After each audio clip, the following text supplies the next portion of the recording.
Dans quel pays du monde on mobilise une personne pour transporter une personne? Mobiliser une personne pour transporter une personne.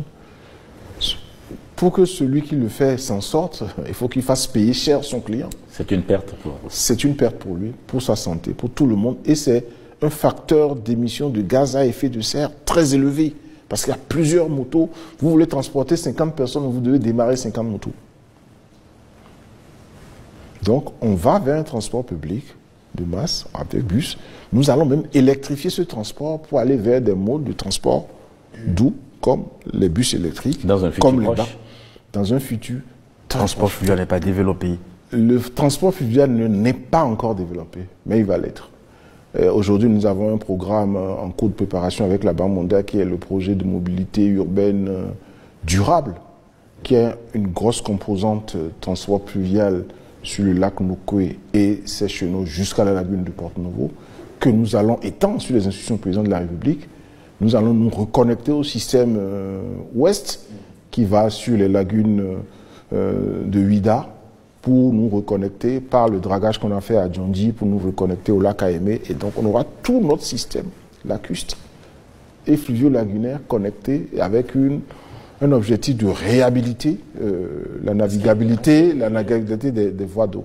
Même pour le tourisme aussi, au niveau de ces eaux. C'est important. Vous savez, quand vous allez à Casa del Papa et que vous prenez les voies d'eau pour aller à l'embouchure, vous voyez la richesse des mangroves, vous voyez le beau paysage, et c'est très prisé. Donc, le temps va venir où, si tout ça se passe bien, vous partirez de Porto-Novo jusqu'au lac Aémé, voire jusqu'à la bouche du roi à Grand Popo, en n'utilisant que des voies d'eau. Aujourd'hui, nos parents, de façon informelle, la route des lagunes de Porto-Novo jusqu'au Nigeria est très pratiquée. Il y a beaucoup d'opérateurs privés qui sont sur cette route-là. Et donc, l'État va intervenir pour aménager proprement les choses et réorganiser ce commerce et ce transport-là qui se fait.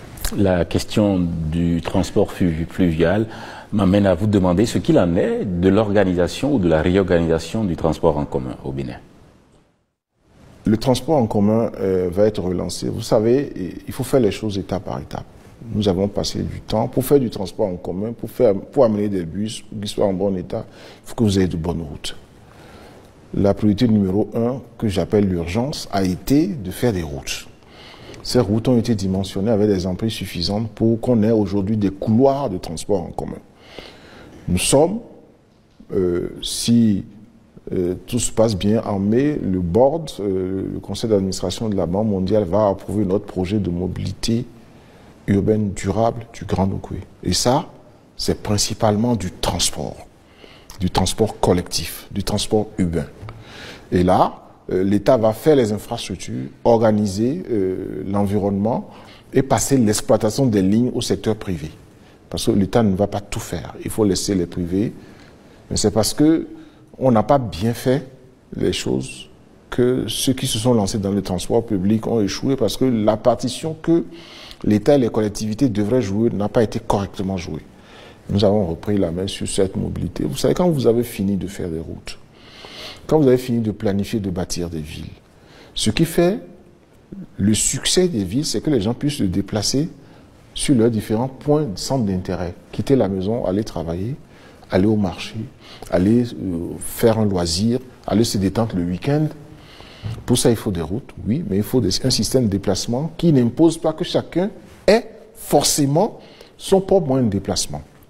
Puisque le propre moyen de déplacement impose des contraintes de stationnement aussi. Et puis, au-delà de tout ça, la moto qui a été la solution de transport public pour nous est un moyen qui coûte cher, y compris pour celui qui opère.